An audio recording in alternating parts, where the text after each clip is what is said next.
കർത്താവിനെ ആരാധിക്കാനായിട്ട് ഈ ഭൂമിയിൽ ഒരു അവസരം കൂടെ യേശു നമുക്ക് തന്നതോർത്ത് കരമുയർത്തി ദൈവത്തിനോട് സ്തോത്രം ചെയ്യാം.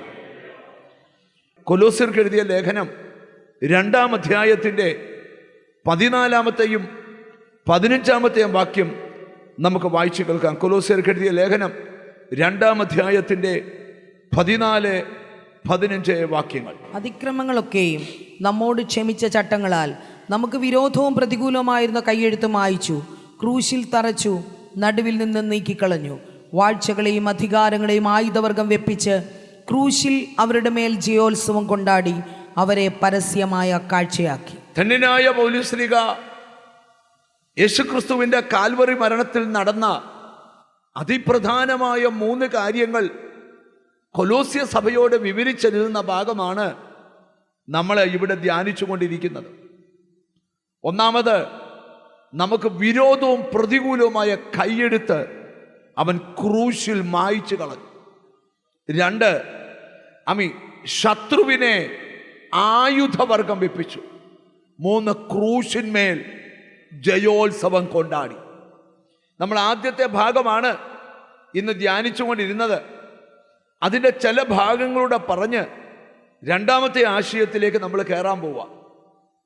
ക്രൂശിൽ നടന്ന ഏറ്റവും വലിയ വിടുതൽ നമുക്ക് പാപത്തിൽ നിന്നുള്ള പരിഹാരമാണ്. സ്തോത്രം. ഒരു പാപി മരിച്ചാൽ നരകത്തിൽ പോകും. പാപത്തിൽ നിന്ന് ഒരുവന് വിടുതൽ കിട്ടിയാൽ, അവൻ പാപത്തിൽ നിന്ന് രക്ഷപ്പെട്ടാൽ, അവൻ മരിച്ചാൽ നിത്യതയിൽ പോകും. അതാണ് നമുക്ക് ലഭിച്ച ഏറ്റവും വലിയ വിടുതൽ. ഇവിടെ കാറും വണ്ടിയും കിട്ടിയൊന്നുമല്ല ഏറ്റവും വലിയ വിടുതൽ. നമ്മുടെ ഏറ്റവും വലിയ വിടുതൽ, ഒരു പാട്ടുകാരൻ പാടുന്ന ഒരു ഭാഗമുണ്ട്, അന്നേ മരിച്ചെങ്കിൽ ഞാൻ ചെന്നെത്തുമേ വൻ നരകമതിൽ. ദൈവത്തിന് അതിൻ്റെ അർത്ഥം, അന്ന് മരിച്ചാൽ ഞാൻ നരകത്തിൽ പോയതിനെ ഉറപ്പാ, ഇന്ന് മരിച്ചാൽ ഞാൻ സ്വർഗത്തിൽ പോകും. ഹല്ലേലൂയ. അപ്പൊ പാപത്തിൽ നിന്നുള്ള വിടുതലാണ്. നിങ്ങൾക്കറിയാം, ബൈബിളില് ഞാൻ ഇന്ന് രാവിലെ ഒരു വാക്യം വായിച്ചു, ഇനി ഞാനത് വായിപ്പിക്കുന്നില്ല. ദൈവം മോശയോട് പറയണം, പാപം ചെയ്യുന്നവന്റെ പേര് ഞാനെൻ്റെ പുസ്തകത്തിൽ നിന്ന് മായിച്ചു കളയും. ഇനി വലിയവനെന്നും ചെറിയവനെന്നുമില്ല, ആര് പാപം ചെയ്താലും അവന്റെ പേർ ദൈവത്തിന്റെ പുസ്തകത്തിൽ കാണുകയില്ല. സ്തോത്രം. പോയ പോക്കുണ്ടോ? ഹല്ലേലൂയ.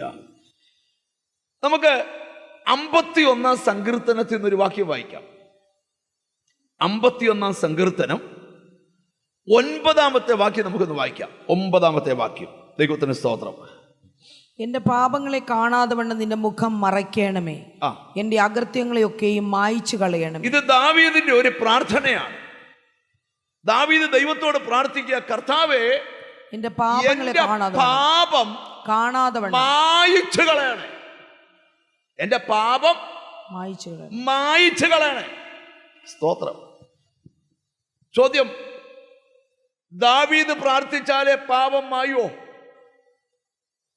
ഇത് എപ്പോൾ എഴുതിയ സങ്കീർത്തനമാണെന്ന് ചോദിച്ചാൽ അതിന്റെ തലക്കെട്ടിൽ വിവരിക്കുന്നുണ്ട് ഇത് എഴുതിയ സാഹചര്യം. ഒന്ന്, വായിക്കുന്നത് നല്ലതായിരിക്കും. സ്തോത്രം. ഹല്ലേലൂയ. അവൻ ബത്ശേബയുടെ അടുക്കൽ ശേഷം നാഥാൻ പ്രവാചകൻ അവന്റെ അടുക്കൽ വന്നപ്പോൾ ചമച്ചത്. നാഥാൻ പ്രവാചകൻ ദാവീദിന്റെ പാപത്തെ ഉണർത്തിയപ്പോ അവൻ ചമച്ച സങ്കീർത്തന. ഈ നാഥാൻ പ്രവാചകൻ ദാവീദ് രാജാവിന്റെ കൊട്ടാരത്തിൽ ഒരു കഥ പറഞ്ഞുകൊണ്ട് കയറിച്ചു. രാജാവേ, ഒത്തിരി ആടുള്ള ഒരു മനുഷ്യനും ഒരാടുള്ള ഒരു മനുഷ്യൻ. ഒരാടുള്ള മനുഷ്യൻ അവന്റെ വീട്ടില് എന്തെല്ലാം ആഹാരം വെച്ചാലും അതിനെല്ലാം ഓഹരി ഇതിന് കൊടുക്കും. കാര്യം ഒന്നേ ഉള്ളൂ. എന്നാൽ ധനവാന്റെ വീട്ടിലൊരു ഗസ്റ്റ് വന്നപ്പം ഈ ഒരാടുള്ളതിനെ പിടിച്ച് പാകം ചെയ്ത് വിരുന്ന് ആഘോഷിച്ചു. ദാവീദ് പറഞ്ഞു, അവൻ ആരായാലും ദാവീദിന് കോപം വന്നെന്ന്. സ്തോത്രം. അവൻ ചെയ്തതിന് 4 ഇരട്ടി തിരിച്ചു കൊടുക്കണമെന്ന് പറഞ്ഞു. അവൻ ആരാന്ന് ചോദിച്ചപ്പം നാഥാൻ പറഞ്ഞു, അവൻ നീയാന്ന് പറഞ്ഞു. സ്തോത്രം. ദാവീദ് ആ തെറ്റൊന്നും ഞാൻ പറയുന്നില്ല. ഇത് വെളിപ്പെട്ടവൻ ദാവീദ് പൊട്ടിക്കരഞ്ഞോണ്ട് ഈ 51 സങ്കീർത്തനം എഴുതുക. നിങ്ങൾ നോക്കിയേ, അതിന്റെ 4-ാമത്തെ വാക്യം ശ്രദ്ധിച്ചേ. നിന്നോട് തന്നെ ഞാൻ പാപം ചെയ്തു. നിന്നോട് തന്നെ ഞാൻ പാപം ചെയ്തു. 2-ാമത്തെ വാക്യം, എന്നെ നന്നായി കഴുകി എന്റെ അകൃത്യം പോക്കേണമേ. നിന്നോട് തന്നെ ഞാൻ പാപം ചെയ്തു, എന്നെ നന്നായി കഴുകി എന്റെ അകൃത്യം പോക്കേണമേ. എന്റെ അകൃത്യം പോക്കണം. 7-ാം വാക്യം, ഞാൻ നിർമ്മലനാകേണ്ടതിന് ഈസോപ്പ് കൊണ്ട് എന്നെ ശുദ്ധീകരിക്കണമേ. അതിന് 9-ാം വാക്യം, എന്റെ പാപങ്ങളെ കാണാതെ വണ്ണം നിന്റെ മുഖം മറയ്ക്കണമേ. എന്റെ അകൃത്യങ്ങളെയൊക്കെയും മായ്ച്ചു കളയണമേ. എന്നിട്ട് പ്രാർത്ഥിക്കുക, എന്റെ അകൃത്യത്തെ എല്ലാം മായ്ച്ചു കളയണമേ. ദാവീദ് മനസ്സിലായി, രാജാവായാലും മന്ത്രിയായാലും തന്ത്രിയായാലും പുരോഹിതനായാലും പാസ്റ്റർ ആയാലും വിശ്വാസിയായാലും ഒരു മർമ്മം അറിഞ്ഞോ, പാപം ചെയ്താൽ ശുദ്ധീകരിക്കപ്പെട്ടേ പറ്റും. സ്തോത്രം. ഇനി ഞാൻ ഇച്ചിരുടെ ഗഹനമായിട്ട് ഇവിടെ ദാവീദ് പ്രാർത്ഥിക്കുക, കർത്താവേ എന്റെ പാപത്തെ മായ്ച്ചു കളയണം എന്ന് പറഞ്ഞ ദാവീദിന് വെളിപ്പാടുണ്ടായി. ഇത് മായ്ക്കാൻ ഒരാൾക്കേ കഴിയത്തുള്ളൂ. ഞാൻ പഴയ നിയമം ഇപ്പൊ പറഞ്ഞുകൊണ്ടിരിക്കുന്നത്, പുതിയ നിയമത്തിൽ ക്രൂശ് നടന്ന എന്താന്നാ പറയാൻ പോകുന്നത്. ഹല്ലേലൂയ. ഇപ്പൊ പ്രാർത്ഥിക്കുക, കർത്താവേ ഒരിക്കല് ഹിസ്കിയാവ് എന്ന് പറയുന്നൊരു രാജാവുണ്ട് ബൈബിളിൽ. ആ രാജാവിന് ഒരു മരിക്കത്തക്ക രോഗം പിടിച്ചു. സ്തോത്രം. എത്ര രോഗസൗഖ്യം നടന്നാലും ചില രോഗം മരണത്തിനാണ്. രോഗസൗഖ്യം ഒരിക്കൽ കിട്ടിയാൽ ആയുസ് രോഗം വരത്തില്ലെന്നല്ല, നിനക്ക് ആ രോഗത്തിൽ നിന്ന് അപ്പോഴൊരു വിടുതൽ കിട്ടിയതാ. ആ വിടുതൽ നീ നിലനിർത്തിക്കൊണ്ട് പോണം, പ്രാർത്ഥനയാലും ഉപവാസത്താലും. ഇനി നമുക്ക് ഇച്ചിരൂടെ ഗഹനമായിട്ട് ഈ ഭാഗം ഒന്ന് ധ്യാനിക്കാം. മരിക്കത്തക്ക രോഗം പിടിച്ച്, സ്തോത്രം, കിടക്കുമ്പോ പ്രവാചകൻ ചെന്ന് പറഞ്ഞു, നിന്റെ ഗ്രഹകാര്യം ക്രമപ്പെടുത്തിക്കോ, നീ മരിച്ചു. നോക്കിയേ, ഡോക്ടർ പറഞ്ഞ അത്രയും പേടിയില്ല. പക്ഷേ ദൈവമക്കൾക്ക് ദൈവം പറഞ്ഞാൽ ഭയങ്കര പേടിയാ. പക്ഷേ പ്രവചനത്തെക്കാൾ വലുതാ പ്രാർത്ഥന. അവനൊരൊറ്റ പ്രാർത്ഥന. ഞാൻ ഇന്നൊരു ദൂത് നിന്നോട് പറയാം, ഏത് എഴുത്തുകളെയും തിരുത്തി എഴുതുവാൻ പ്രാർത്ഥനയ്ക്ക് കഴിയും. സ്തോത്രം, സ്തോത്രം, സ്തോത്രം. ഏത് വിധിയെ പിന്നെ നടന്നു പോകുന്നു ഞാൻ പ്രസംഗിക്കുന്നില്ല, കാര്യം അത് പ്രസംഗിക്കാനല്ല വന്നേ. പിന്നെ നടന്ന കാര്യം, ദൂത് പറഞ്ഞ പ്രവാചകൻ നടുമുറ്റം വിടും മുമ്പ് അവന് ദൈവം വീണ്ടും ദൂത് കൊടുത്തു, നിന്റെ ആയുസ്സിനോട് ഈ വിടുതൽ പ്രാപിച്ച രാജാവ് നന്ദി കൊണ്ട് ഉള്ളം നിറഞ്ഞിട്ട് പറയുക, സമാധാനത്തിനായി എനിക്ക് അത്യന്തം കൈപ്പായത് ഭവിച്ചു. നീ എന്റെ സകല പാപങ്ങളെയും എന്റെ പിറകിൽ എറിഞ്ഞു കളഞ്ഞതുകൊണ്ട്. ദാവീദ് പറയാ പാപം മായ്ച്ചു തന്നെന്ന്. ഹിസ്കിയാവ് പറയാ അല്ല, പുറകിൽ എറിഞ്ഞു കളഞ്ഞെന്ന്. ഇനി മീഖ ഒരു പടിയുടെ കയറി പ്രവചിക്കുക, എന്റെ സ്വാമി പാപത്തെ നീ സമുദ്രത്തിന്റെ ആഴത്തിൽ ഇട്ടുകളഞ്ഞു. അപ്പൊ നമ്മൾ ബൈബിള് പഠിക്കുമ്പോഴേ, ഹല്ലേലൂയ, ദൈവത്തിന് സ്തോത്രം. മീഖ പ്രവചനം 7-ാം അധ്യായം 19-ാം വാക്യം, അവരുടെ പാപങ്ങളെ ഒക്കെയും, 2-ാമത്തെ ഭാഗമാണ്, അവരുടെ പാപങ്ങളെയൊക്കെയും നീ സമുദ്രത്തിന്റെ ആഴത്തിൽ ഇട്ടുകളയും. കണ്ടോ, എന്റെ ദൈവം മായ്ച്ചു കളയുന്ന ദൈവം, പിറകിൽ എറിഞ്ഞു കളയുന്ന ദൈവം, ആ സമുദ്രത്തിന്റെ ആഴത്തിൽ ഇനി ഒരിക്കലും പൊങ്ങാതെ വണ്ണം താഴെ കൊണ്ടിടുന്ന ദൈവം. ഓ ഹല്ലേലൂയ. പഴയ നിയമം മുഴുവൻ ഇങ്ങനെ ദൈവത്തിന്റെ ജനത്തോട് പ്രവാചകനായ യെശയ്യാവ് പ്രവചിക്കുന്ന ഒരു ഭാഗം നിങ്ങളുടെ മനസ്സിലോട്ട് ഞാൻ കൊണ്ടുവരട്ടെ. ദൈവത്തിന് സ്തോത്രം. യെശയ്യാ പ്രവാചകന്റെ പുസ്തകം, ദൈവത്തിന് സ്തോത്രം, 44-ാം അധ്യായത്തിന്റെ 22-ാമത്തെ വാക്യം ശ്രദ്ധിച്ചേ. ഹല്ലേലൂയ. ജീസസ്. ഞാൻ കാർമുകിലിനെ പോലെ നിന്റെ ലംഘനങ്ങളെയും, ഞാൻ കാർമുകിലിനെ പോലെ നിന്റെ ലംഘനങ്ങളെയും, നിന്റെ ലംഘനങ്ങളെയും, മേഘത്തെ പോലെ നിന്റെ മേഘത്തെ പോലെ നിന്റെ പാപങ്ങളെയും മായ്ച്ചു കളയുന്നു. ഒരു നല്ല ഹല്ലേലൂയ പറഞ്ഞാണ്.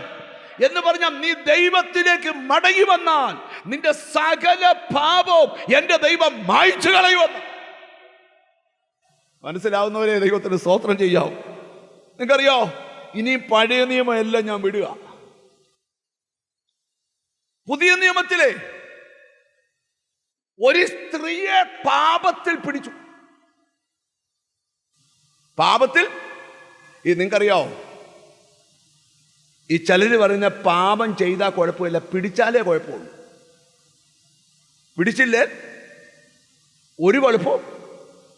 ചിലർ പറയും, എൻ്റെ ബ്രദറെ ഇത്രയും വർഷമായിട്ട് കൃപയാൽ കർത്താവ് എന്നെ പിടിക്കാതിരിക്കുന്ന ഒരു ലൈസൻസ് ഒന്നും അല്ല, ഇന്നലെ നാളെ പിടി വീഴും. അപ്പൊ പാപത്തിൽ ഒരു സ്ത്രീയെ പിടിച്ചു. അവള് തന്നെയല്ല പാപം ചെയ്ത് ഒരുത്തനുമുണ്ട്, പക്ഷെ അവന് എറിയുന്ന കൂട്ടത്തിലുണ്ട്. എങ്ങുമില്ലാത്ത വാക്യമൊക്കെ അന്നിനെ തപ്പിപ്പിടിക്കും ബൈബിളിൽ നിന്ന്. എന്തിനാണെന്നറിയോ? ഒരാളെ എറിയാനാ, ഗുണം വരാനൊന്നും അല്ല, എറിയാനാ. അങ്ങനെ കല്ലും പൊക്കിക്കൊണ്ട് ജനം ഈ എറിയുന്ന വാട്സാപ്പ് ഗ്രൂപ്പുണ്ട്. ഒറ്റ മെസ്സേജ് അയച്ചാൽ കല്ലുമായിട്ട് ലോറി പിടിച്ച് വരും ഇവിടെ എറിയാൻ. അങ്ങനെയുള്ള ഗ്രൂപ്പാ കൂടുതൽ. ഞാൻ ആത്മീക ദൂതിലോട്ട് വരിക. എനിക്കിന്ന് രാത്രി 2 കാര്യം ഇവിടെ പറയാനുണ്ട്. അത് പറഞ്ഞിട്ട് മായ്ക്കുക എന്ന പദം ഞാൻ വിടും. സ്തോത്രം. അങ്ങനെ ഇവരെല്ലാം കൂടെ ഇവളെ എറിയാൻ വരുക. ആള് കൂടിയപ്പോ ഇവൾ ഓടി. ആള് കൂടുമ്പോ ഒറ്റ വഴിയുള്ള ഓടാൻ. സ്തോത്രം. പണ്ടൊരുത്തന് ഒരു കത്തിയും വീശിക്കൊണ്ടൊരു കവലയില് എല്ലാരെയും വെല്ലുവിളിച്ചു. ആരുണ്ട് ഇവിടെ? ധൈര്യമുള്ളതുകൊണ്ട് വാ, കട്ടപ്പന ചെയ്തത് ഞാൻ ഇവിടെ ചെയ്യുന്നു. ആൾക്കാരെ പേടിച്ചു. ഒരുത്തന് കത്തി ഊരിക്കൊണ്ട് വീശിക്കൊണ്ട് ആരെങ്കിലും ഉണ്ട്, വാ, ഞാൻ കട്ടപ്പന ചെയ്ത് ഇവിടെ ചെയ്യും. ആരും ചെന്നില്ല. എല്ലാരും പേടിച്ച് കടക്കകത്ത് കയറി. എന്നിട്ട് ഇവൻ കത്തി കൊണ്ട് നേരെ ഒരു ചായക്കട ചെന്ന് ചായ കുടിക്കാനിരുന്നപ്പോ ചായക്കടക്കാരൻ ചോദിച്ചു, ചേട്ടാ കട്ടപ്പന എന്താ ചെയ്തേ? എന്നെ തല്ലാൻ വന്നപ്പോ ഞാൻ ഓടി. കട്ടപ്പന ചെയ്ത് എന്താന്ന് പറഞ്ഞില്ല. നിങ്ങൾ എന്നെ ഒന്ന് ശ്രദ്ധിക്കണം. ഇവിടെ നോക്കിയ ഈ സ്ത്രീയെ എല്ലാ മനുഷ്യരും കൂടെ എറിയാൻ ഓടിക്കുക. ഭാഗ്യവശാല് ഓടിച്ചെന്നത് യേശുവിന്റെ മുമ്പിലാണ്. യേശുവിനെ കണ്ടപ്പം പാപം ചെയ്തവളുടെ ഓട്ടം മന്ദമായി, എറിയാൻ വന്നവന്റെ ഓട്ടം മന്ദമായി. പിന്നെ ഞാൻ വിവരിക്കുന്നില്ല. നിങ്ങൾക്കറിയാമോ, മനുഷ്യൻ ഒരു കാര്യം ഡീൽ ചെയ്യുന്നതും ദൈവം ഒരു കാര്യം ഡീൽ ചെയ്യുന്നത് 2 ലെവലിലാണ്. അതുകൊണ്ടാണ് ഞാൻ ദൈവമക്കളോട് പറയാം, നിന്റെ ഒരു പ്രശ്നവും മനുഷ്യർ ഡീൽ ചെയ്യരുത്, ദൈവം ഡീൽ ചെയ്യണം. അതുകൊണ്ടാണ് ബൈബിളിൽ എഴുതിയേക്കുന്ന, നിനക്കധികം പ്രയാസമുള്ള കാര്യം എന്റെ അടുക്കൽ കൊണ്ടുവാ, ഞാനത് തീർത്തു തരാം. ഇന്ന് വചനം കേൾക്കുന്ന ദൈവമക്കളോട് ഞാൻ പറയാം, നിനക്ക് പ്രയാസമുള്ള ഏതു കാര്യവും ദൈവത്തിന്റെ അടുക്കൽ കൊണ്ടുവന്നാൽ, നല്ലൊരു ആമീൻ പറഞ്ഞാട്ട്. ഹല്ലേലൂയ. നിനക്കധികം പ്രയാസമുള്ള കാര്യം എന്റെ അടുക്കൽ കൊണ്ടുവാ, ഞാനത് തീർത്തു തരാം. ഈ ഫാസ്റ്റിംഗിന്റെ സെക്കൻഡ് ഡേ പരിശുദ്ധാത്മാവ് നിന്നോട് സംസാരിക്കുക. മനുഷ്യർക്ക് തീർക്കാൻ കഴിയാത്തത്, മനുഷ്യർക്ക് ചെയ്യാൻ കഴിയാത്തത് ഇന്നു പകൽ ചെയ്തു തരാൻ കഴിവുള്ള ഒരു ദൈവമുണ്ട്. അവൻ ഇന്ന് നമ്മുടെ നടുവിലുണ്ട്. ഇച്ചിരിയുടെ ഗഹനമായി ദൂതിലോട്ട് പോവാം. എന്നിട്ട് അവിടെ സംഭവിച്ച കേട്ടോ, എറിയാൻ വന്നവനോട്, എന്നെ ശ്രദ്ധിക്കണം, ഇങ്ങോട്ട് നോക്കിയിരിക്കണം. ആരും ഇപ്പൊ മൊബൈൽ കളി വണ്ടി കളി ഒന്നും ചെയ്യരുത്, എന്നെ നോക്കിയിരിക്കണം. കർത്താവിന് സ്തോത്രം. ഞാൻ ഈ പറയുന്ന ദൂത് നിന്റെ ഉള്ളിൽ കയറണം, അതിനാ. ഹല്ലേലൂയ. ശ്രദ്ധിക്കുക. ഹല്ലേലൂയ. ഇവിടെ നമ്മൾ ബൈബിൾ പഠിക്കുക. ഇവന് എറിയാൻ വന്നവനോട് യേശു പറയുക, നിങ്ങളിൽ പാപമില്ലാത്തവൻ, ഹല്ലേലൂയ, ഇവളെ കല്ലെറിയട്ടെ. നിങ്ങളിൽ പാപമില്ലാത്തവൻ. അപ്പൊ എന്നെ ഒന്ന് നോക്കിയിരുന്നേ, ഇവളെ എന്ത് ചെയ്യണം? കല്ലെറിയണം. ചോദ്യം, ഒരുത്തനേലും എറിഞ്ഞോ? പറ. ഇല്ല, ഒരുത്തനും എറിഞ്ഞില്ല. സ്തോത്രം. അതിന്റെ കാരണം എന്നാന്നറിയോ? ഹല്ലേലൂയ. അത്രയും ഉത്തരവാ കൊടുത്തത്. എറിയാൻ വന്നവനെല്ലാം കല്ല് താഴെ ഇട്ടേച്ച് പോയി. അതല്ലല്ലോ പ്രസംഗം. പറയട്ടെ, യേശു അവരോട് പറയുക, ആരും നിനക്ക് ശിക്ഷ വിധിച്ചില്ലയോ? ഞാനും വിധിക്കുന്നില്ല.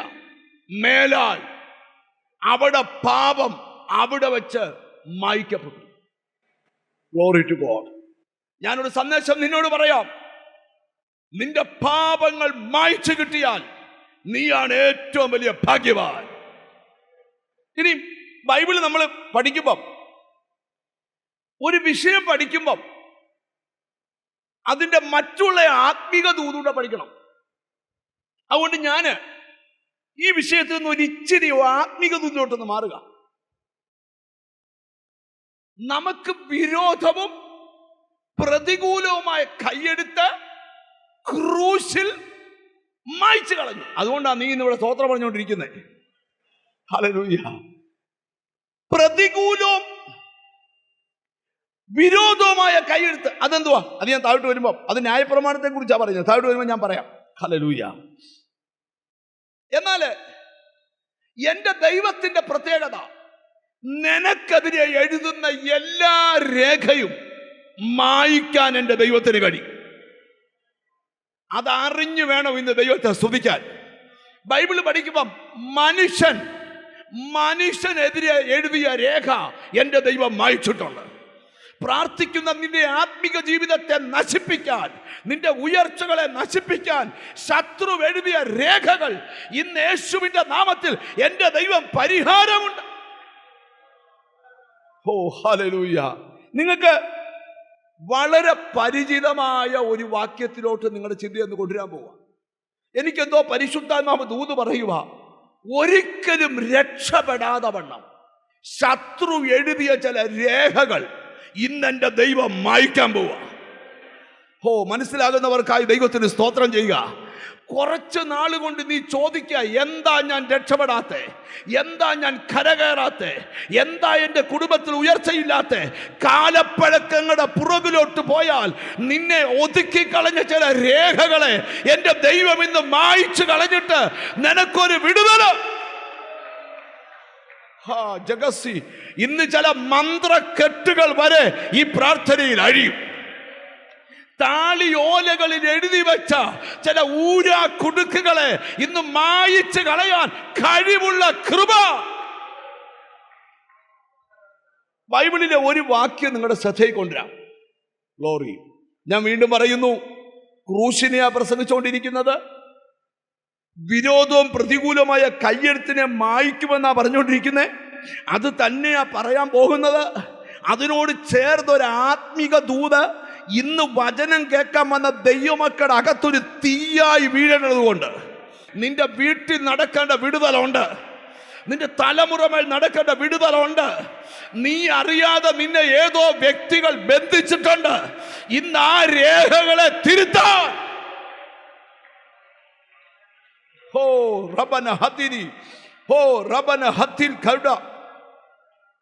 യോബിന്റെ പുസ്തകത്തില്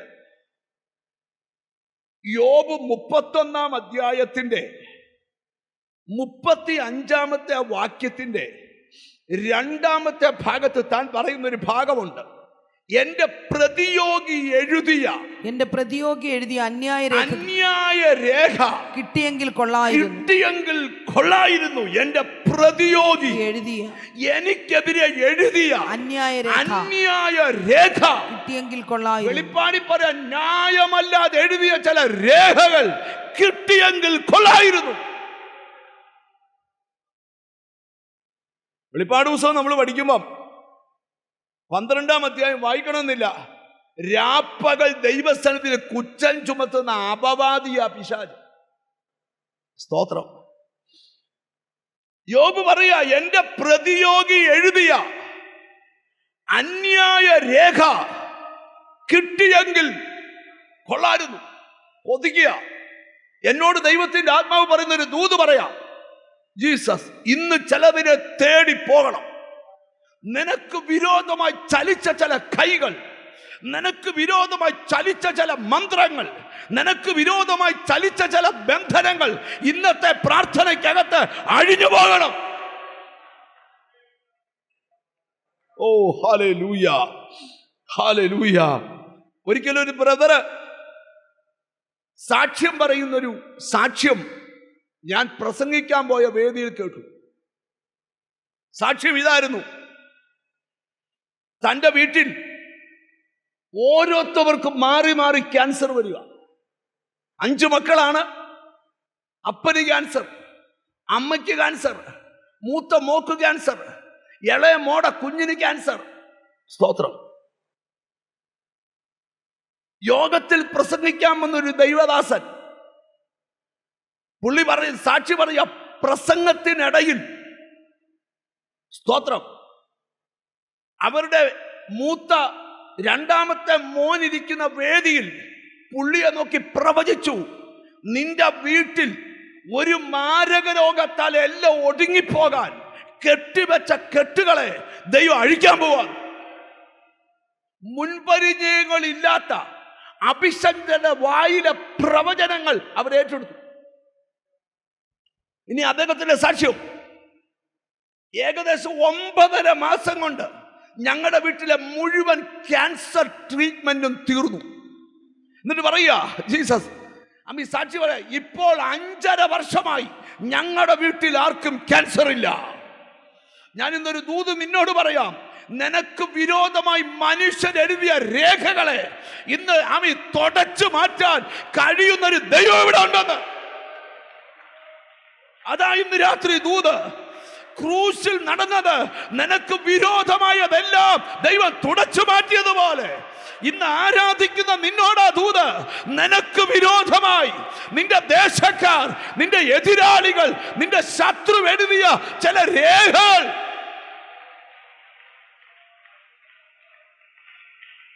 നിങ്ങൾ പ്രാർത്ഥനയിൽ പോരാടുന്നെങ്കിൽ ആത്മതലത്തിൽ ചലനങ്ങൾ ഉണ്ടാക്കുന്ന വിടുതലുകൾ പരിശുദ്ധാത്മാവ് ഇന്ന് തരാൻ പോവുക. ഒരു വാക്യത്തിലൂടെ നമ്മുടെ ചിന്ത തുടരാം.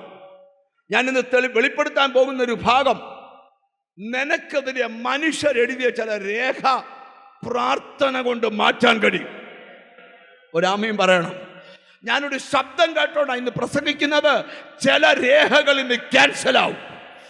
ഇനിയും നിന്റെ മേൽ ആ വിധി വരികയില്ല. ഇനിയും നിന്റെ മേൽ ആ ശാപം വരികയില്ല. ഇനിയും നിന്റെ മേൽ ആ വളർച്ചയെ തടയുന്ന ബന്ധനം വരത്തില്ല. ഇന്ന് അതിന്റെ മേലൊരു പരിഹാരം. ബൈബിൾ തുറക്കാം.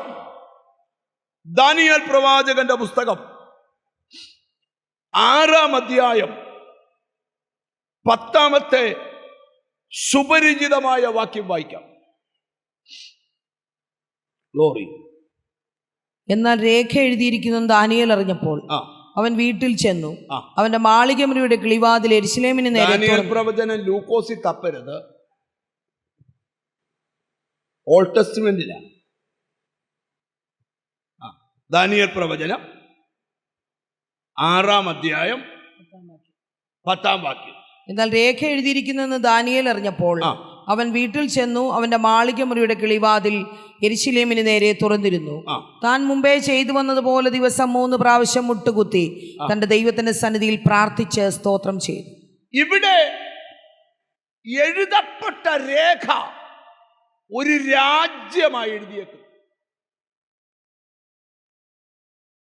ഒരു രാജ്യം എഴുതിയ രേഖ മാറ്റാൻ ദൈവത്തിന് കഴിയുമെങ്കിൽ ഒരു വ്യക്തി എഴുതിയ രേഖ മാറ്റാൻ കഴിയും.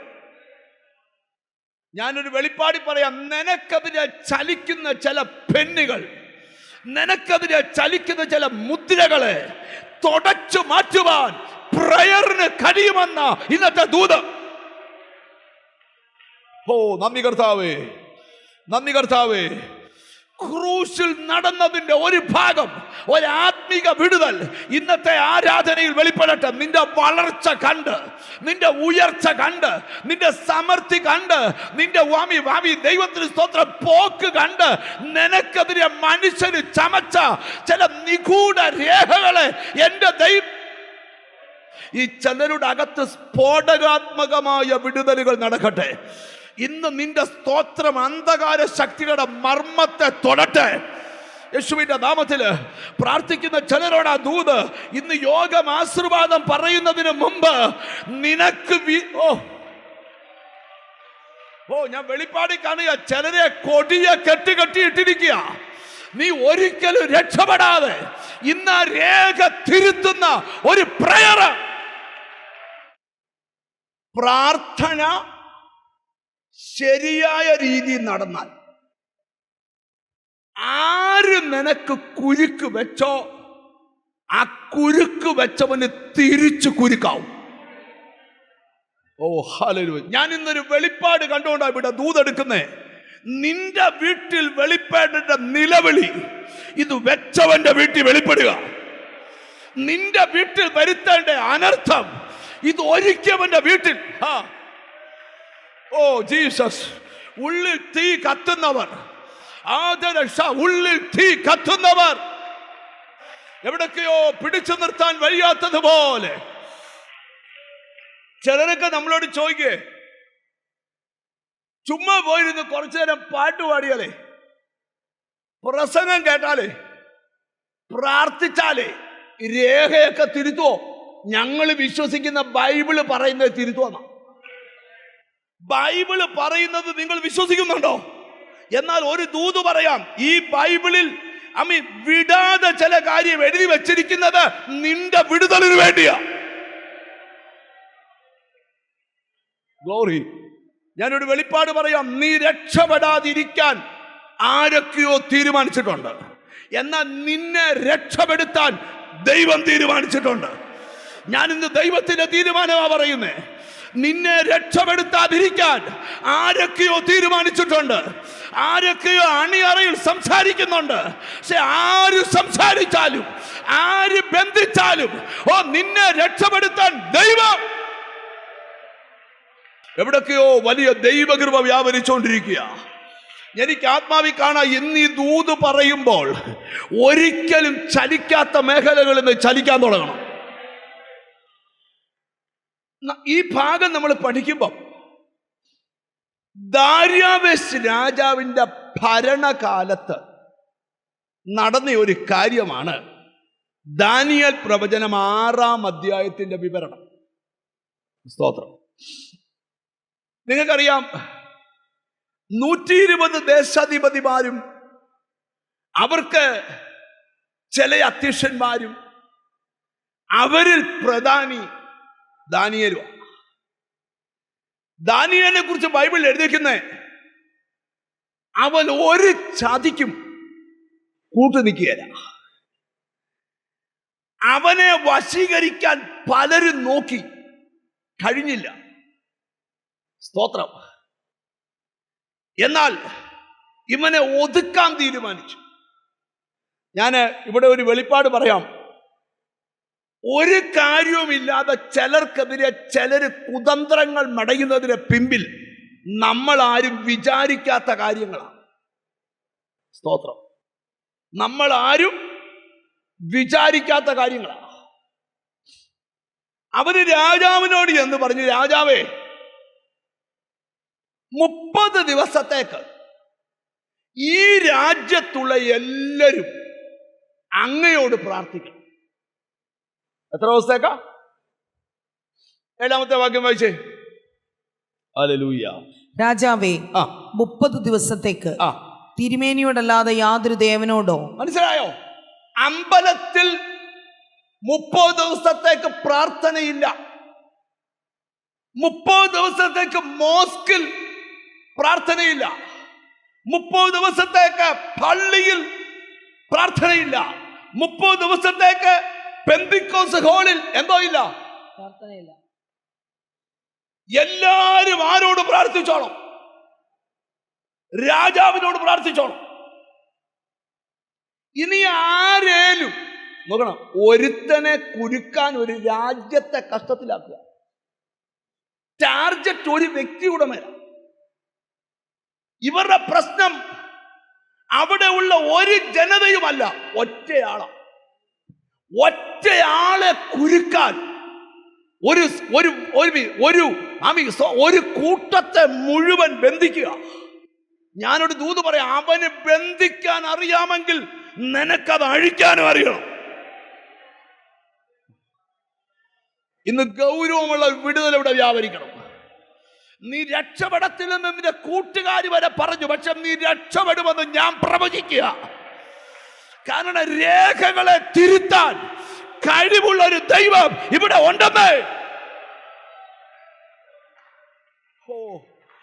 നിങ്ങളുടെ ഉള്ളിൽ വല്ലതും ബോധ്യപ്പെട്ട് വരുന്നുണ്ടോ? യേശുവിന്റെ നാമത്തില് അടുത്തിരിക്കുന്ന ആൾ എന്ന് തൊട്ടു പറ, ഉറപ്പായി രക്ഷപ്പെടുമെന്ന് പറ. Glory to God. ഒന്നുകൂടെ തൊട്ടു, ഉറപ്പായി രക്ഷപ്പെടുമെന്ന് പറ. ഒറ്റ വ്യക്തികളുള്ള എതിര, ഒറ്റ വ്യക്തികളുള്ള എതിര്. നിയമം എന്താണെന്നറിയോ? ആരെങ്കിലും 30 ദിവസത്തേക്ക്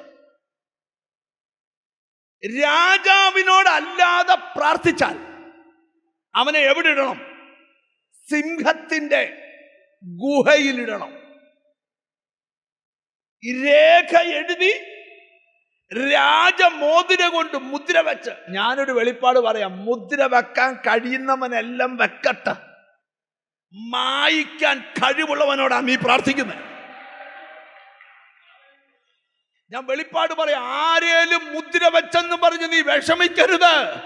നിന്റെ പ്രാർത്ഥനയ്ക്ക് മുദ്രയെ കാട്ടി വിലയുണ്ട്. രാജാവിന്റെ മുദ്ര പൊളിക്കാമെങ്കിൽ മനുഷ്യന്റെ മുദ്ര പൊളിക്കാമല്ലോ.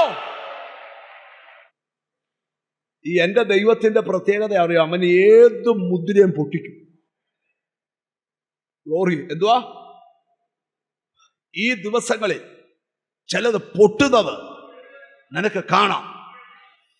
നിന്റെ ലൈഫിനെ ഒതുക്കി വെച്ചതെല്ലാം നിന്റെ പ്രാർത്ഥനയിൽ ഇന്ന് പൊട്ടണം. ഇതിന് വേണ്ട എന്താണെന്നറിയോ? ഈ ചിലരൊക്കെ പറയുന്നേ, ചിലര് പറയുമ്പം പ്രാർത്ഥിച്ചോണം, ചിലര് നിർത്താൻ പറയുമ്പം പ്രാർത്ഥന നിർത്തിക്കോണം. ദാനിയേൽ പറയാ, സൗകര്യമില്ല.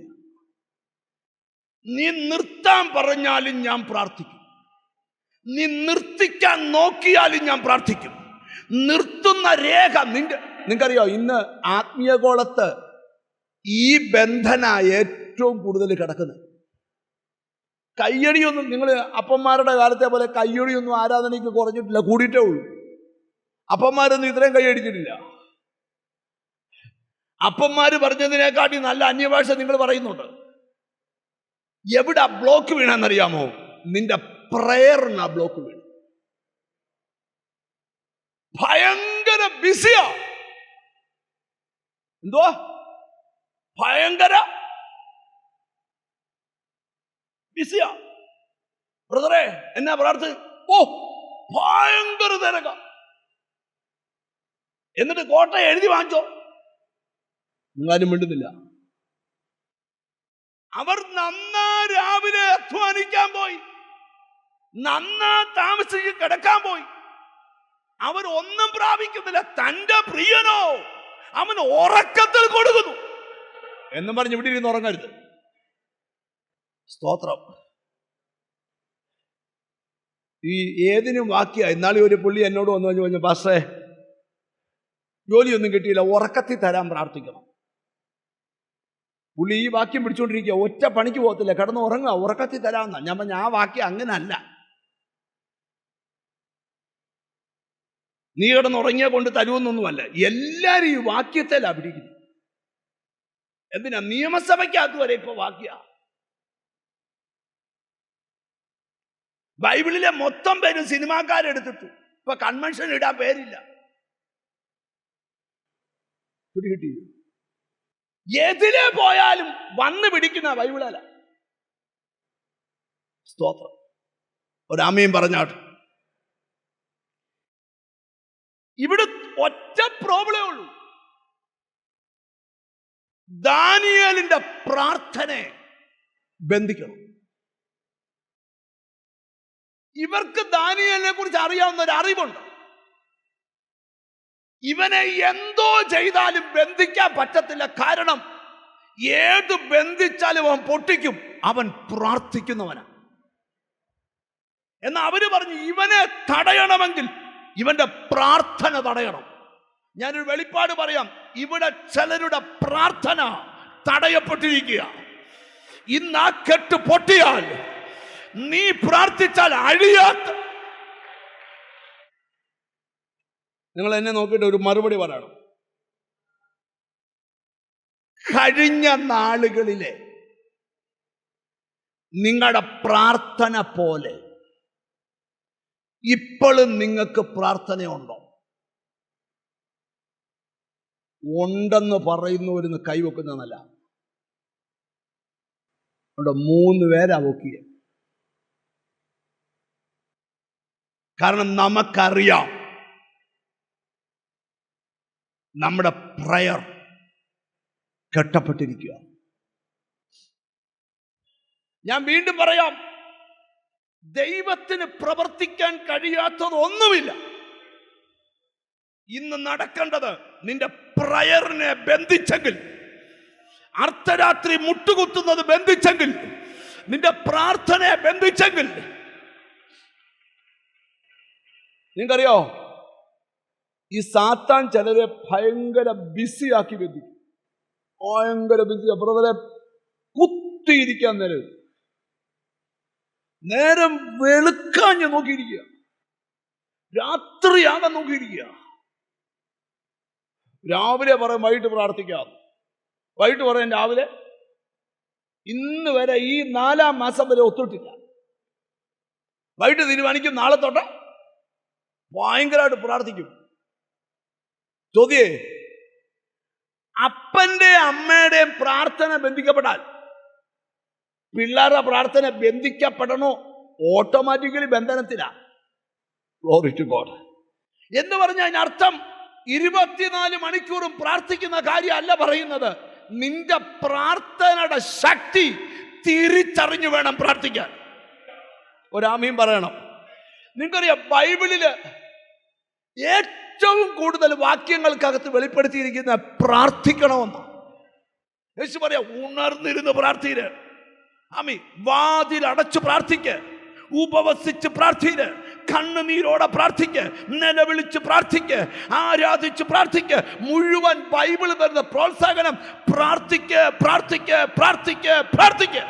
ഞാൻ നിങ്ങളോട് പറയുന്നു, നിന്റെ പ്രാർത്ഥനയുടെ കെട്ട് ഇന്ന് അഴിയണം. ഇനി ഞാനൊരു വെളിപ്പാട് പറയാം. ഒരു വ്യക്തിയെ ഒതുക്കാൻ ഒരു രാജ്യം എഴുന്നേറ്റേക്കുക. പ്രാർത്ഥിക്കുന്നവരോട് ഞാൻ പറയാം, ഒരു രാജ്യം എഴുന്നേറ്റാലും നിന്റെ പ്രാർത്ഥനയെ ബന്ധിക്കാൻ കഴിഞ്ഞില്ലെങ്കിൽ നിന്നെ ബന്ധിക്കുന്നവൻ അത് ബന്ധനമാവും. ഒരാമയും പറഞ്ഞു കൊടുക്കണം. ഒരു ചോദ്യം, ഈ ദാനിയേലിന് ഒരു എത്ര കിലോ കാണുമായിരിക്കും? 2 പേരോട് തൂക്കം ചോദിക്കട്ടെ. ലാലുവിന് എത്ര കിലോ ഉണ്ട്? എത്ര ഉള്ളു? 65. കനസിന് എത്ര ഉണ്ട്? 62. നീ ആരോടാ? പോട്ടെ. 60-നും 70-നും ഇടയ്ക്ക് തൂക്കം വെച്ചോ. കൂടുതലാന്ന് പറഞ്ഞ് എന്റെ പുറകെ വരുത്. നിങ്ങൾ 75 പിടിച്ചു. ചോദ്യേ, ഒരു രാജ്യം തലകുത്തി നിന്നിട്ടും 70 കിലോ ഉള്ള ഒരു പ്രാർത്ഥിക്കുന്ന മനുഷ്യന്റെ പരിസരത്ത് വരാൻ പറ്റിയില്ല. അപ്പൊ രാജ്യമല്ല വലുത്, പ്രേയറാ വലുത്. ഒരാമി പറയണം. നിന്നെ ആരൊക്കെയോ ഓലപ്പടക്ക വിട്ട് പേടിപ്പിക്കുക. പേടിക്കരുത്. അതിനെക്കാട്ടി വലിയ ബോംബ നിന്റെ ഇരിക്കുന്നേ. അത് പ്രേയറാ. തിരിച്ചറിവുള്ള ഒരു ദൈവം. ആരൊക്കെയോ നിന്നോട് ദുർവർത്തമാനം പറയുക, നിന്നെ ബന്ധിക്കുമെന്ന്. നിന്നെ ഇല്ല. No no no. ഒരു രാജ്യം തലകുത്തി നിന്നിട്ട് മനസ്സിലായവർക്കായി ദൈവത്തിന് സ്തോത്രം ചെയ്യുക. ഈ നമ്മൾ പറയത്തില്ലേ, നമ്മുടെ കുഞ്ഞുങ്ങളെയൊക്കെ നമുക്ക് 10ാം ക്ലാസ്സോ +2ഓ സ്തോത്രം ഒരേ നമ്മുടെ ഈ കിട്ടത്തുള്ളൂ. അതിനിടയ്ക്ക് അവർക്ക് സ്തോത്രം അടിപൊളി ചുരിദാറും വാങ്ങിച്ചു കൊടുത്തില്ലേലും, അടിപൊളി സോഡിയാക്കിന്റെ ഷർട്ട് വാങ്ങിച്ചു കൊടുത്തില്ലേലും കുഴപ്പമൊന്നുമില്ല. അവന്മാരെ പ്രാർത്ഥിക്കാൻ പഠിപ്പിച്ചാൽ അവർ എവിടെ ചെന്നാലും നിൽക്കും. ഒരാമയും പറഞ്ഞു കൊടുക്കണം. എവിടെ ചെന്നാലും നിൽക്കും. ഞാൻ ഈ വഴക്കുണ്ടാക്കുന്ന മുഴുവൻ എന്തിനാ? സന്തതി പ്രാർത്ഥിക്കാത്തതിനാ. എന്റെ വഴക്ക് മുഴുവൻ പിള്ളേര് പ്രാർത്ഥിക്കാത്തതിനാ. ഞാൻ ഇന്ന് ഇവിടെ ഇരിക്കുന്ന ചിലരോട് പ്രവചിച്ചു പറയാം, പ്രാർത്ഥന അത്ര കരുത്തുള്ളതാണ്. ഓ താങ്ക് യു ലോർഡ്. ഇന്ന് നിനക്ക് തോന്നുന്നുണ്ടോ പ്രാർത്ഥന ചിലതിനെ തൊടട്ടെ? പ്രാർത്ഥന ചലനങ്ങൾ സൃഷ്ടിക്കട്ടെ. പ്രാർത്ഥന അന്ധകാരത്തെ മാറ്റട്ടെ. പ്രാർത്ഥന യെസ്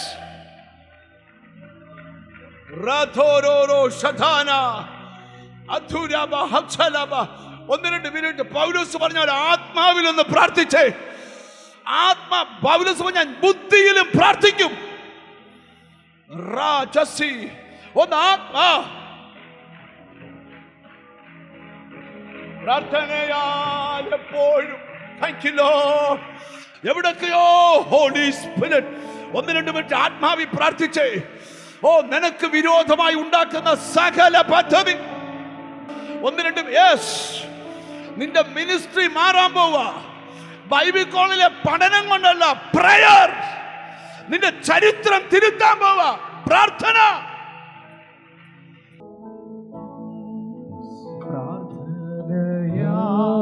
എപ്പോഴും ഞാൻ ജാഗരിച്ചു പോരാടുവാ. പ്രാർത്ഥനയാ എപ്പോഴും ഞാൻ ജാഗരിച്ചു പോരാടുവാ. നിന്റെ സഹായം നൽകുക എന്റെ പുരോഹിത. നിന്റെ സഹായം നൽകുക എന്റെ മഹാപുരോഹിത. ഞാൻ പ്രാർത്ഥനയുടെ ശക്തി പറയാം. പ്രാർത്ഥനയുടെ ശക്തി നിങ്ങൾ എന്നെ ശ്രദ്ധിച്ചിരിക്കണം. ലോർഡ്, പ്രാർത്ഥനയുടെ ശക്തി ഭയങ്കര. ഞാൻ എൻ്റെ ലൈഫിൻ്റെ ഒരു അനുഭവം പറയാം. ഒരു വലിയ പ്രതിസന്ധി കൂടെ കടന്നു പോവുക എൻ്റെ പേഴ്സണൽ ലൈഫിലാണ്. അന്ന് ധാരാളം TV പ്രോഗ്രാമുകൾ നടക്കുക. സൂര്യ TVയിലുണ്ട് പ്രോഗ്രാം, ഹാർവസ്റ്റിലുണ്ട്, പവർ മിഷനിലുണ്ട്. ഒരു ദിവസം 8 പ്രോഗ്രാം നടക്കുക. ഒരു ദിവസം 8 പ്രോഗ്രാം നടക്കുക എന്ന് പറഞ്ഞാൽ ലക്ഷക്കണക്കിന് രൂപ ചാനലുകാർ കൊടുക്കണം. ഭയങ്കര ഫൈനാൻഷ്യൽ ബ്ലോക്ക്. ഞാൻ ഒരു ദിവസം എൻ്റെ പ്രോഗ്രാം എല്ലാം ക്യാൻസൽ ചെയ്തിട്ട് എൻ്റെ മുറിക്കകത്ത് കയറിയിരുന്ന് പ്രാർത്ഥിക്കാൻ തുടങ്ങി. പ്രാർത്ഥിക്കുക. 4 മണിയായപ്പോൾ എൻ്റെ വീടിൻ്റെ മുമ്പിൽ ഒരു വണ്ടി വന്നു നിന്നു. ആ വണ്ടിയിൽ നിന്ന് ഒരു അങ്കിളും ഒരു ആന്റിയും ഒരു മോളും ഇറങ്ങി വന്നിട്ട് എന്നോട് പറഞ്ഞു, പാസ്റ്റർ, എൻ്റെ മോക്ക് മെഡിസിൻ ഒരു അഡ്മിഷൻ വേണം. ഞങ്ങളൊരു കോളേജിൽ കൊടുത്തപ്പോൾ വെയിറ്റിംഗ് ലിസ്റ്റ് 3. ഇന്ന് വരെ കൊടുത്ത ആരുടെ സീറ്റ് ക്യാൻസൽ ചെയ്ത് തന്നിട്ടില്ല.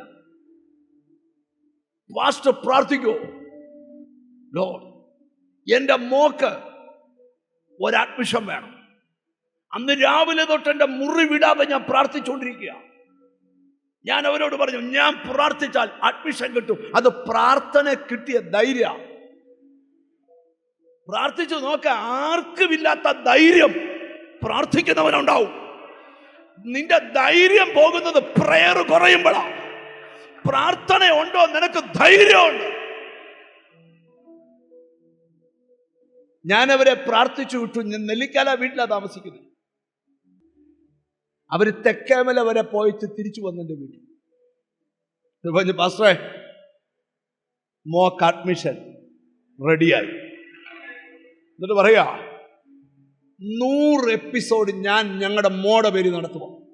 100 ഇന്ന് വരെ 100 എപ്പിസോഡ് പിന്നെ ആരും നടത്തിയിട്ടില്ല. ഒരു ചോദ്യം. നിന്നെ ആരേലും തോപ്പിക്കുമെന്ന് വിചാരിച്ചാൽ വെറുതെ അവര് തോപ്പിക്കത്തില്ല, അവര് തോക്കത്തേ ഉള്ളൂ. കാരണം നിന്നെ തോപ്പിക്കാൻ പറ്റാത്തത് മിടുക്കനായോണ്ടല്ല, നീ പ്രാർത്ഥിക്കുന്നവനാ. ഒരാമീൻ പറയണം. ഇന്ന് പകൽ നീ തെളിയിക്കണം. നീ പ്രാർത്ഥിക്കുന്നവനാണെങ്കിൽ നിന്റെ ലൈഫ് ദൈവം തെളിയിക്കാൻ പോവുക. രാജ്യത്തെക്കാൾ വലുത്, രേഖയേക്കാൾ വലുത് ഓ പ്രാർത്ഥനയാ. ഓ മഹസരമഹന്തരമ എപ്പോഴും ഞാൻ ജാഗരിച്ചു പോരാടുവാൻ പ്രാർത്ഥനയാ. എപ്പോഴും ഞാൻ ജാഗരിച്ചു പോരാടുവാൻ നിന്റെ സഹായം നൽകുക എന്റെ മഹാപുരോഹിത. അറിയാവുന്ന ഒരു ശബ്ദം ഉയർത്തി പാടിക്കേ. സഹായം നൽകുക എന്റെ മഹാപുരോഹിത. ഉറപ്പിക്കന്നെ എന്നാഥ, നിറയ്ക്കായ എന്നെ ശുദ്ധാത്മാ. ക്രിസ്തൻ മഹത്വത്താലെ ഞാൻ മുറ്റും നിറഞ്ഞു ശോഭിപ്പാൻ. പ്രാർത്ഥിക്കുന്നവനും പ്രാർത്ഥിക്കാത്തവനും തമ്മിൽ ഒത്തിരി വ്യത്യാസവും. സ്തോത്രം. ഒന്നുകൂടെ പറയാ, പ്രാർത്ഥിക്കുന്നവനും പ്രാർത്ഥിക്കാത്തവനും തമ്മിൽ നിങ്ങൾക്കറിയോ, പ്രാർത്ഥനയിൽ മടുപ്പ് വരരുത്. കാര്യങ്ങൾ ലഭിച്ചില്ലെന്ന് കരുതി മടുക്കരുത്. പ്രാർത്ഥിച്ച് പിടിച്ചു വാങ്ങിക്കണം. ഓ ഹല്ലേലൂയ. ഞാൻ ഇന്ന് ഇവിടെ ഇരിക്കുന്ന ചിലരോട് പറയാം, ചില അനുഗ്രഹങ്ങൾ പ്രാർത്ഥനയിലൂടെ പിടിച്ചു വാങ്ങിക്കണം. ഒരു മനുഷ്യൻ പറയാ, എന്നെ അനുഗ്രഹിച്ചിട്ടല്ലാതെ ഞാൻ വിടുകയില്ല.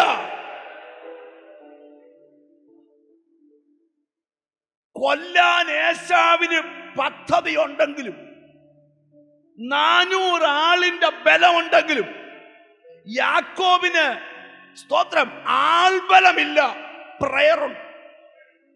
കൊല്ലാൻ വന്നവനെ ചുംബിപ്പിക്കാൻ പ്രാർത്ഥനയ്ക്ക് കഴിഞ്ഞെങ്കിൽ നിന്റെ എതിരാളിയെ നിന്നോട് ഇണക്കാൻ. മനസ്സിലായോ? ഈ ദിവസങ്ങളിൽ നിന്നെ വെല്ലുവിളിച്ചവൻ നിന്റെ കൂടെ പ്രയറിന് വരട്ടെ. നിന്നെ വെല്ലുവിളിച്ചവൻ നിന്റെ മുമ്പിൽ യെസ്.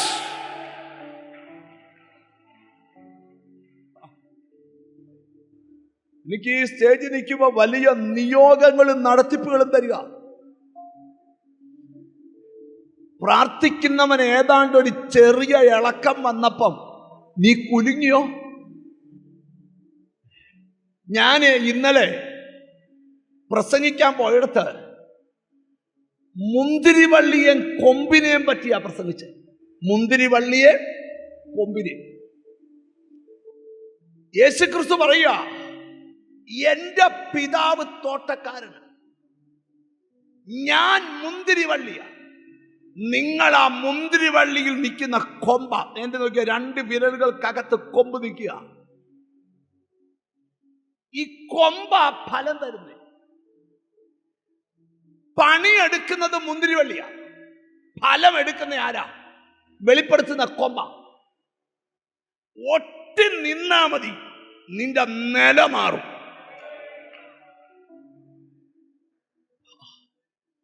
നീ അകന്ന് നിന്നേച്ച് ഗ്ലോറി ഗ്ലോറി പറഞ്ഞ മോനെ റിസൾട്ട് വരികയില്ല. യേശു പറയാ, എന്നെ പിരിഞ്ഞ് നിങ്ങൾക്ക്, നീ തോറ്റെന്ന് പറഞ്ഞത് നിന്റെ ബുദ്ധി തോറ്റെന്നാ, നിന്റെ മുന്തിരിവള്ളി തോറ്റിട്ടില്ലെന്ന്. ഒരാമി, ഇന്ന് പകൽ നിന്നിച്ചവന്റെ മുമ്പിൽ നിന്നെ കായ്പിക്കാൻ, ഒതുക്കിയവന്റെ മുമ്പിൽ നിന്നെ കായ്പിക്കാൻ ആ മുന്തിരിവള്ളിക്ക്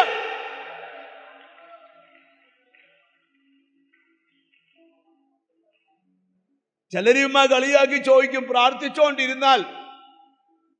പ്രാർത്ഥിച്ചുകൊണ്ടിരുന്നാൽ വഴി വരുവോ? ആരാടാ വരത്തില്ലെന്ന് പറഞ്ഞു? ഞങ്ങൾ വിശ്വസിക്കുന്ന ബൈബിള് പറയുക, നീ പ്രാർത്ഥിച്ചാൽ വഴി നിന്നെ തേടി വരുമെന്ന്.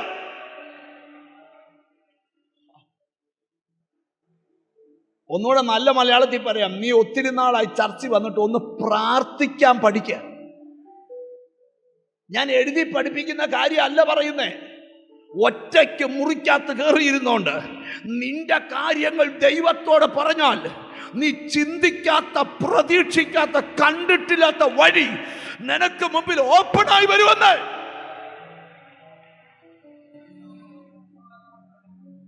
ഈ വേദോത്സവത്തിൽ ഒരു വല്യപ്പച്ചനുണ്ട്. എന്റെ പിടിവിട്ട് പോവാ ദൂതല്ല. ഈ അപ്പച്ചനാണ് ഭയങ്കര ദാരിദ്ര്യായി അപ്പച്ചന്റെ വീട്ടിൽ. അപ്പച്ചന്റെ വീടൊക്കെ എന്ന് പറഞ്ഞാൽ ചരിത്രം പറയുന്ന അപ്പച്ചന്റെ വീട്ടിലവർക്ക് കിടക്കാൻ ഇടമില്ല. അപ്പൊ അപ്പച്ചൻ പ്രാർത്ഥിച്ചുകൊണ്ടിരിക്കുക, കർത്താവേ എന്നെ ഒന്ന് അനുഗ്രഹിക്കണേ. പ്രാർത്ഥിച്ചുകൊണ്ടിരിക്കുക, എന്നെ ഒന്ന്. അപ്പോഴാ ഈ യഹോവയുടെ പെട്ടകം ദാവീദ് രാജാവ് പോയി എടുത്തുകൊണ്ട് വരിക. 30,000 വിരുന്നന്മാര് പാടി തുള്ളി നൃത്തം ചെയ്ത് ഡ്രമ്മും സൈഡ് ഡ്രമ്മും ഒക്കെ അടിച്ച്, ഗിത്താറും കീബോർഡും തബലയൊക്കെ അടിച്ച് തുള്ളി ചാടി വരിക. പക്ഷെ നാഗോന്റെ കളത്തിലെത്തിയവ കാള വരുണ്ടു. കാരണം പെട്ടകം വണ്ടിയേലെടുക്കരുത്, തോളേലെടുക്കണമെന്നാണ്.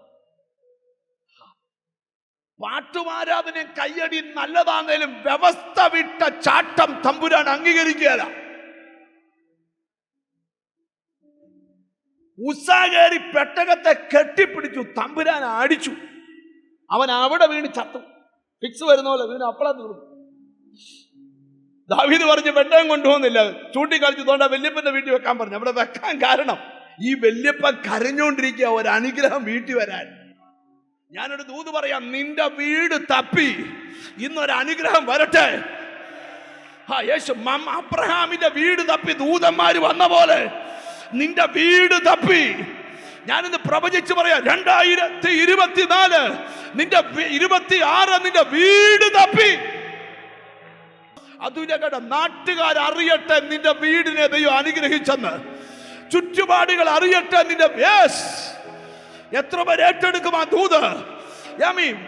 പൊറുത്ത് മുടിഞ്ഞ വീടെന്ന് വിധി പറഞ്ഞെങ്കിൽ, താമസിച്ച് മുടിഞ്ഞ വീടെന്ന് വിധി പറഞ്ഞെങ്കിൽ ആ വിധി തിരുത്താൻ. ഹല്ലേലൂയ.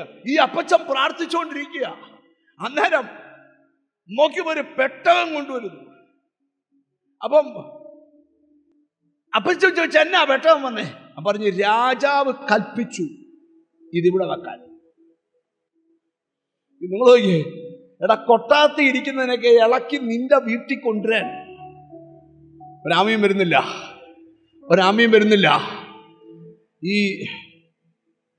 Roger ഹോഷ്മ Thiruvalla publish പ്രസംഗിക്കുക. ഞാനന്ന് ഏറ്റവും പുറയില്ല, ഞങ്ങൾ ലേറ്റ് ആയിട്ട്, ഞാൻ ഇനിയെ കൊണ്ട് ഞങ്ങൾ ഏറ്റവും പറയൂ 1,00,000 പേരാ കൂടിയേക്കുന്നു. ഈ നമുക്ക് ഈ അഭിഷക്തന്മാരെന്ന് പറഞ്ഞാൽ ജീവനാ. ഒറ്റ അഭിഷക്തന്മാരെ ഞാൻ താഴ്ത്തി പറയത്തില്ല. എൻ്റെ പ്രസംഗത്തിൽ ഒരെണ്ണം നിങ്ങൾക്ക് കാണിച്ചു തരാമോ? ഞാൻ പറയുകയില്ല. എനിക്ക് ദൈവം കഴിഞ്ഞ ഏറ്റവും വലിയ അഭിഷക്തന്മാരാ. ഹല്ലേലൂയ. വചനം പ്രസംഗിക്കുന്നവര്, സുവിശേഷം കവലെ പ്രസംഗിക്കുന്നവന് വരെ എൻ്റെ മനസ്സിൽ വലിയ വിലയാ. ഞാൻ പ്രാർത്ഥിച്ച എൻ്റെ കർത്താവേ, എന്നേലും ഈ പുള്ളിയെ കൊണ്ട് എൻ്റെ തലയിലൊന്ന് ഈ ജനത്തെ ശുശ്രൂഷയെല്ലാം കൂടെ കണ്ടപ്പം കർത്താവ് എന്നേലും എവിടെ നടക്കാനാ? ഞാൻ സംഘാടകരോട്, എനിക്ക് വളരെ ബന്ധമുള്ള സംഘാടകരോടുണ്ട്, പുള്ളിയോട് ചോദിച്ചു 1 മിനിറ്റ്. പണ്ട് യോഗിച്ചോ ദുബായ് വന്നപ്പോൾ ഞാൻ 1 മിനിറ്റ് ചോദിച്ചു, എനിക്ക് 2 മിനിറ്റ് കിട്ടിയപ്പോൾ ഹോട്ടൽ മുറി പോയി എന്നെ തലേ കൈവച്ച് പുള്ളി അനുഗ്രഹിച്ചു. ഞാൻ എൻ്റെ വീട്ടിൽ വന്ന് എൻ്റെ ആശ ആരോടും പറഞ്ഞില്ല. കർത്താവേ, എന്നേലും ഈ പുള്ളിയുള്ള രാജ്യത്ത് പോയാലും ഒന്ന് തലേ കൈവപ്പിക്കണം. അങ്ങനെ കുറച്ച് പേരുടെ ആഗ്രഹം എൻ്റെ മനസ്സിൽ കിടക്കുക. അതെല്ലാം അടുത്ത വർഷം ഈ വർഷമായിട്ട് നടക്കും. കോവിഡ് കൊടികുത്തി നിൽക്കുമ്പോൾ എനിക്കൊരു ഫോൺ കോൾ. പാസ്റ്ററേ, ഞാൻ കൊതിച്ച ആള് കേരളത്തിലുണ്ട്. പിന്നെന്താ? പാസ്റ്റേഴ്സിനെ വിളിച്ചു കൂട്ടിയ പാസ്റ്റർ വീട്ടിൽ ഒരു മീറ്റിങ്ങിന് അവർ വരും. ഞാൻ ഞെട്ടി. 20 സങ്കീർത്തനൊക്കെ ഇവിടെ നിന്റെ ഹൃദയത്തിലെ ആഗ്രഹം.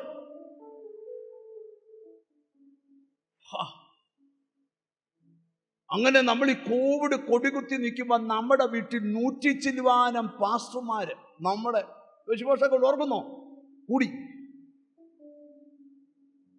സമയമായപ്പോൾ അദ്ദേഹവും ഭാര്യയും കൂടെ വരുന്നു, ഞങ്ങളുടെ കൂടെ ഇരുന്ന് കഴിക്കുന്നു, ഞങ്ങളുടെ കട്ടിലേ കയറി കിടക്കുന്നു, ഞങ്ങളുടെ കൂടെ ഒന്നിച്ച് ഗസ്റ്റ് റൂമിൽ ഇരുന്ന് പ്രാർത്ഥിക്കുന്നു, കൈവെക്കുന്നു, കൂടെ കൂടെ വെക്കുന്നു. പ്രയറിന്റെ ശക്തി ഭയങ്കരമാണ്.